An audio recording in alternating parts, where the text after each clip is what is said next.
Bonjour. Après l'embrasement de Notre-Dame de Paris, dont la chute de la flèche nous avait transpercé le cœur, fut retrouvé son coq de bronze, sain et sauf si je puis dire, avec sa précieuse relique issue de la couronne d'épines intacte. Consolation au milieu du drame.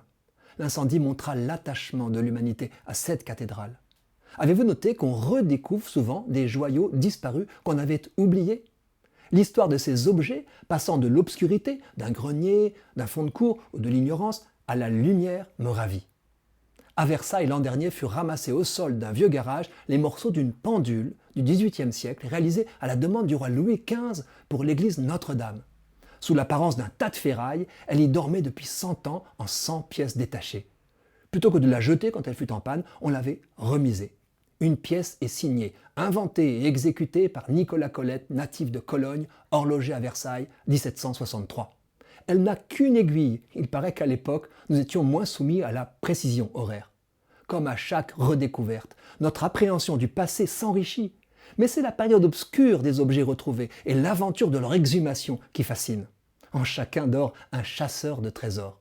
Ainsi, Lionel Arsac, conservateur des sculptures au château de Versailles, a dit son intense émotion à la découverte dans le jardin de l'ambassade d'Angola à Paris en 2018, après de longues recherches, de 2 sculptures monumentales. L'une commandée par Louis XIV, Zéphyr, Flore et l'amour, qu'il cherchait, et l'autre par Louis XV, l'abondance, qui le prit par surprise. L'Angola a offert ses chefs-d'œuvre au château. Leurs pérégrinations font grandir notre intérêt. L'exposition qui s'y attarde laisse entendre que nous avons plus de chance que Louis XIV qui n'a jamais vu que la version préparatoire de l'œuvre qu'il avait commandée. Aux États-Unis, en 2017, un amateur acquérait dans un vide-grenier pour $30 un dessin signé A.D. Cette Vierge à l'enfant était-elle du célèbre Albrecht Dürer? On finit par établir son authenticité.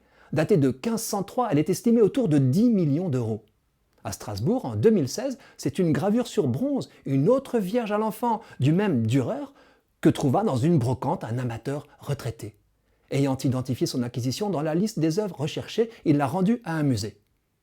À Toulouse, c'est une peinture inconnue attribuée au Caravage, grand maître du XVe, qui s'empoussiérait depuis des lustres dans un grenier d'où ses propriétaires l'ont exhumé en 2014. Estimé 120 millions d'euros, ce Judith décapitant Holoferne, en parfait état, a été acquis en 2019 par un riche américain pour une somme tenue secrète, les vendeurs gardant l'anonymat.